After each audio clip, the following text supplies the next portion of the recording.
And this may shock a lot of people because this palette is not the most eye-catching.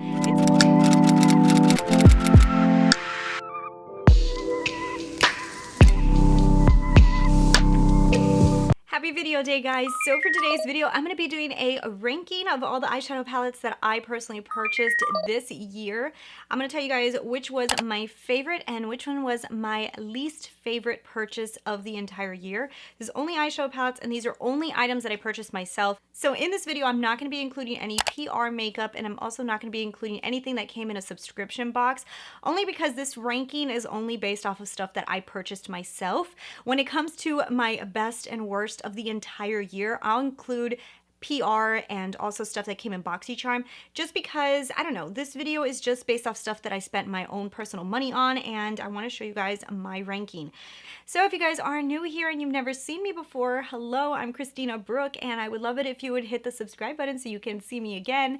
And yeah, we're gonna get into everything. We're gonna work our way backwards. I'm gonna show you guys the worst eyeshadow palette that I feel like I purchased this year, all the way up to the best one that I purchased this year. I'm gonna be pretty honest with you guys that this was not that difficult for me to rank. I feel like some of these I had a really easy time ranking. We're gonna start with the worst palette that I purchased this year, and that is this one right here from Huda Beauty. This is the Neon Obsessions palette. From all of the palettes that I purchased this year, this is the worst. I'm honestly just not drawn to it at all. I'd never use it. Pigments really irritate my eyes. I've told you guys before when pigments weren't like a huge thing, I didn't notice, because if I did use one, maybe I didn't realize that, hey, you know, the next day my eye was irritated, but I didn't know what it was. Maybe I thought I touched something. But like now that I know that I'm using more pigments lately, I've already come down to the conclusion that every time I use one, my eyes get irritated and I have to put eye drops the next day. This palette does that to me 100%. Now, I really like the colors in here. I'm just not drawn to it. It's not something I like to wear. And I will tell you, pigments are so much harder to use. They don't blend as easy. You have to pack them on. It's a different process of applying makeup, and not one that I really like to do. So this is why this one has been the worst for me this year. The next one is this one. Now this one, I just hate the formula. This is the Morphe 35G. I hate this formula. This formula just does not work. I remember when I applied it, it took me so long to do an eye look. Now the eye look came out really pretty at the end, but it was a struggle to get there. I also feel like whatever's in this formula, and this is not a typical Morphe palette, I don't feel, because I do feel like the formula is different, and wherever they manufactured this one, my eyes got irritated with this palette. So there's something about the formula in this palette as well as the ingredients that just don't jive with my eyes. So I just don't like the palette. I mean, I haven't decluttered it yet because I need to do a huge declutter, and I'm going to show you guys me getting rid of a lot of stuff. So when I film that video, just get ready. That palette will be decluttered for sure, because it's been on my list for a while to get rid of. This palette right here from Colourpop, this is the Misunderstood palette. It's a good palette. It performs nice. I mean, the palette itself is good. It's just I don't use it. I never go into it, and I feel like the reason is the color selection, even though it's nice, is not something that I typically gravitate to. So the story in here is cool. It's just a little bit Disney-ish, I guess. You know, that would probably be a good word. It does remind me of a Disney villain, so I mean, it does go with the theme, but I didn't realize that as I was using it, I was kind of like, I don't know, a few of these colors I just don't love to put together. So it's not a palette I jump into that often. Now there is some standalone shades that I really like. So it's not like I don't like this palette. I like to use this palette with other palettes, but it's almost like I just feel like pulling out the shades that I really like and the rest of them just getting rid of them because I just don't use. Now we have the Orange You Glad from Colourpop, and I just don't use this one, and it's a shame because I really like the colors in it, and I think it's a really pretty palette. And I remember when I did my eye look, I liked my eye look, and I think Colourpop has the best formula. This is a really good formula, but for me personally, I just don't use this palette often. Now another thing I noticed while I've been using this palette more often is a lot of these shades, even though they're all different hues of orange, are kind of similar on the lid. So some of these will get very similar. So that was something that kind of annoyed me a little bit. Like I have to go into like the deep shades in order to kind of, I have to just grab like the deep shade and the lightest shade to do a good contrast. Otherwise, I feel like it starts to get a little bit all mixed together, which is not my favorite thing with palettes. I like it when their shades are so different that they really do a different impact on the lid, and I feel like that one's just a little into one that I do like the palette, and I do love the formula, and that's this one from Milani. I like this palette. I like this formula. The problem that I have with this is that I feel like I have a few of these tones already in my collection, and I feel like I gravitate to those other palettes that have those tones, then I gravitate to this one. So this palette overall is a good palette. Like, it's not a bad palette. I do enjoy it. It's just not something I'm jumping into that often, and I do like this formula. I have enjoyed it. So it's not a bad palette. It's just not one that I gravitate to on a daily basis. And I also have a lot of these colors in my collection, and I gravitate to those palettes more. Okay, now let's jump into this one. This is the Riviera palette. So now this one's a little bit low on the totem pole because there's 3 pigments in here. Those 3 pigments that are in here are very hard to work with, I believe. Like the Bahamas shade, Cans, and Palm, those are the 3 pigments. I think, I'm not sure if there's another one. There may be. And they're just not the easiest shades to use. You have to really pack them on. I feel like Palm was a little bit of a pain, but some of these other shades I do like. I do like some of these other shades, especially some of these shimmery tones here. They are very pretty.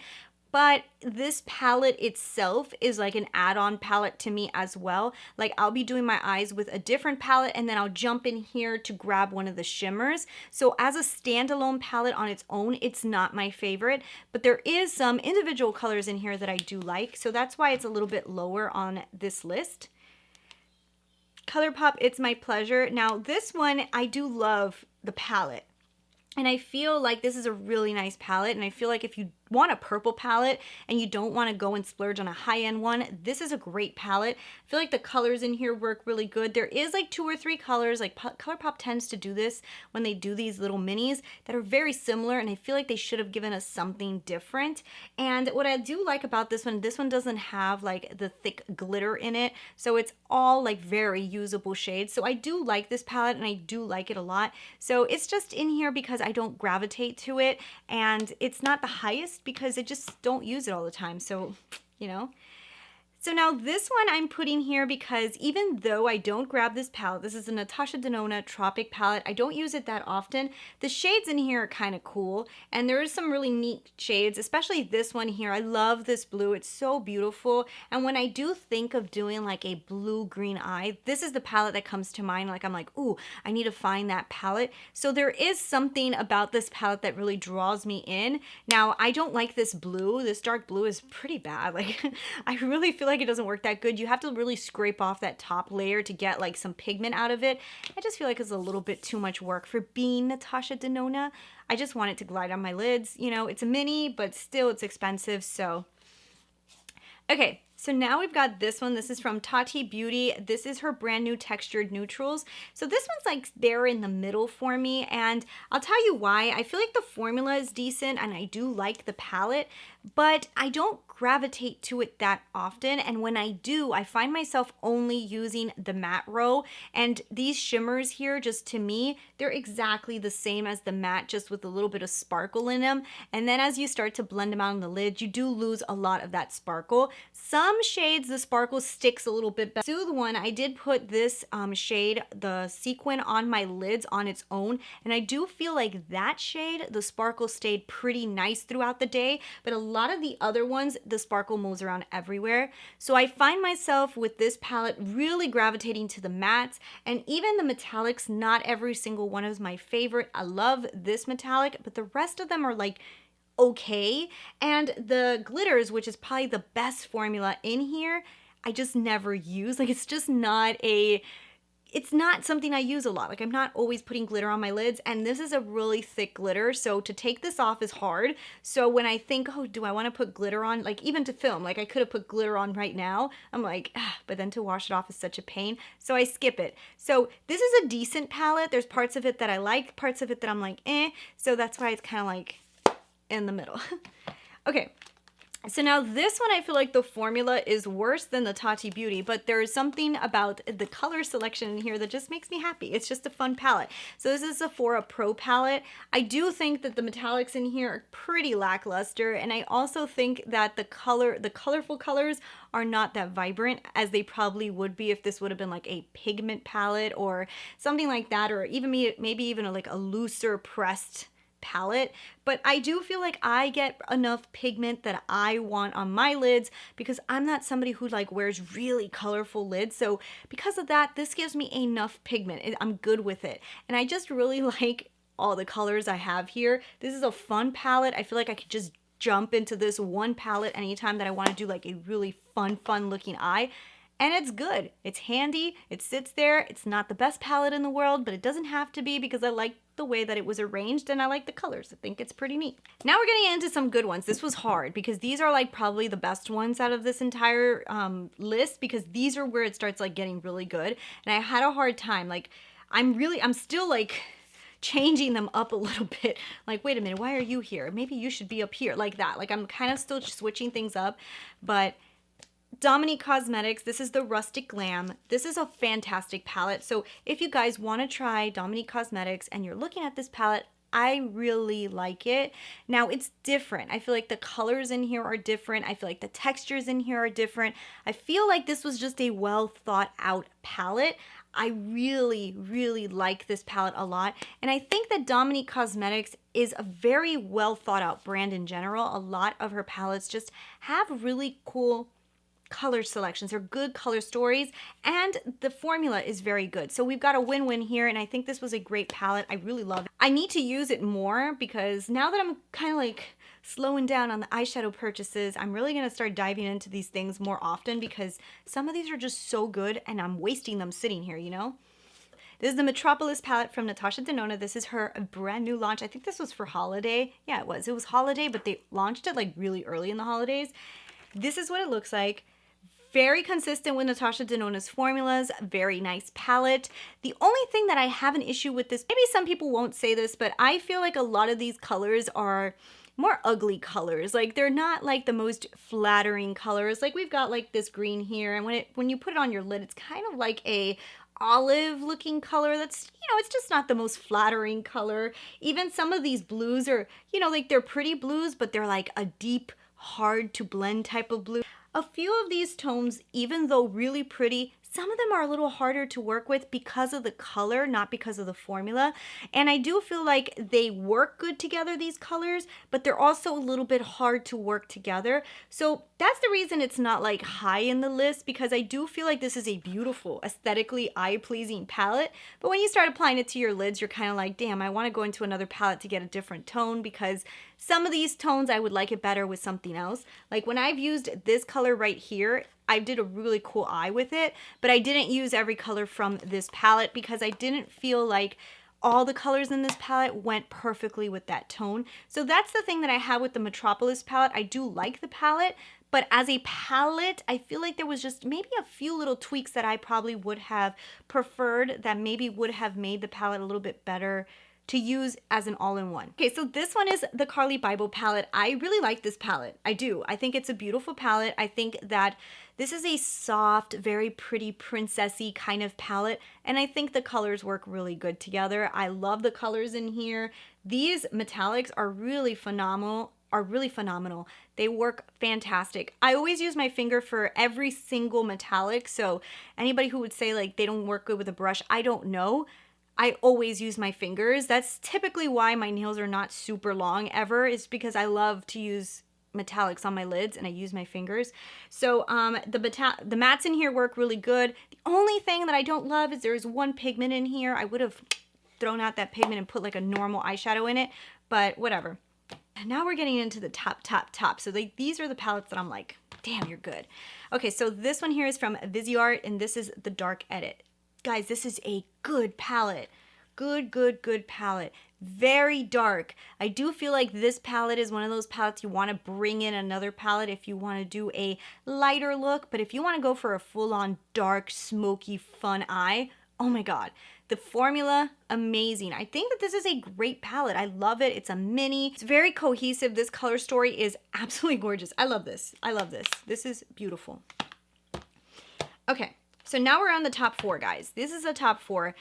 Natasha Denona Lila palette. This is a beautiful, beautiful palette. I love it. The shades that I have used in here have been gorgeous. It performs really, really good. I love the color story. Have I used it as much as I'm dying to use it? No, I want to use this like so much more often because it really is gorgeous, and I love the formula. This is a beautiful formula. So I love this palette. It's just honestly, guys, like it's a beautiful, very well thought out palette. I really like. So now we're jumping into this one from Charlotte Tilbury. This is the Icon palette. And guys, when I purchased this one, I wasn't gonna buy this. Like this was something I saw at Sephora and I went, oh my gosh, you're so much prettier than you look online. And it is. This is such a good palette. I love it. There's only like 3 mattes in it, but I have found that I use this one pretty often. Charlotte Tilbury's metallic formula is the best. Like it's the best formula to wear every day because it's not so in your face, but at the same time it gives you this perfect sheen. It looks really, really great on I think almost any eyelid. So if you're older, it looks really good. And if you're younger, it looks really good. This is just a beautiful formula. Charlotte Tilbury really kills it with the formula. And I love the color story here. And I love it a lot more than I even thought I was going to because of how much I used it. And the only reason I stopped using this one as much is because I started using a different Charlotte Tilbury palette even more. So, all right. Then we have this guy right here. This is the Natasha Denona Sunrise palette. I love this palette. This is a beautiful palette. I use it often, not as often as I should, but I do love it. And I think that this was a very well thought out palette and it works really nice and every single color blends really good. And I just love it. I think it's a beautiful sunrise inspired look palette. You're going to get very like magenta-y, yellowy, orange kind of looks. You don't go red. Everything stays more like magenta orange, like kind of like the sunrise, I think. It's a beautiful, beautiful palette. This one I like. This one is definitely very good. But the reason it's not going to take my #1 spot is because the #1 spot has to go to something that I just feel like I am gravitating to so often.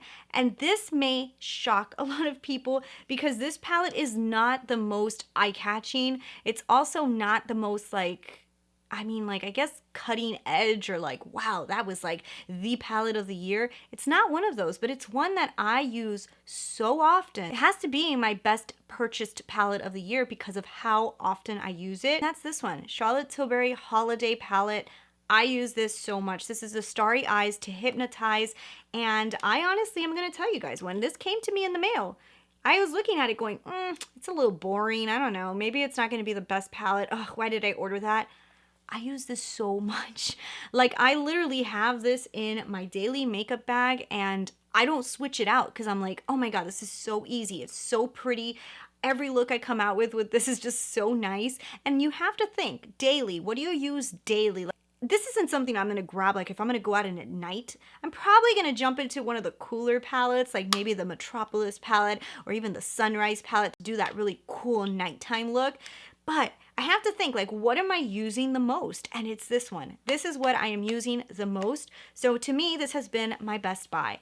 So yeah, guys, that is my ranking of every single one of the eyeshadow palettes that I purchased this year, which ones I've used the most, which one I guess I like the most, and that is it. I hope you guys enjoyed this video, and I hope I was able to help you guys if you guys are looking at any of these palettes. Of course, everything's going to be listed down below, and I'll talk to you guys later. Bye!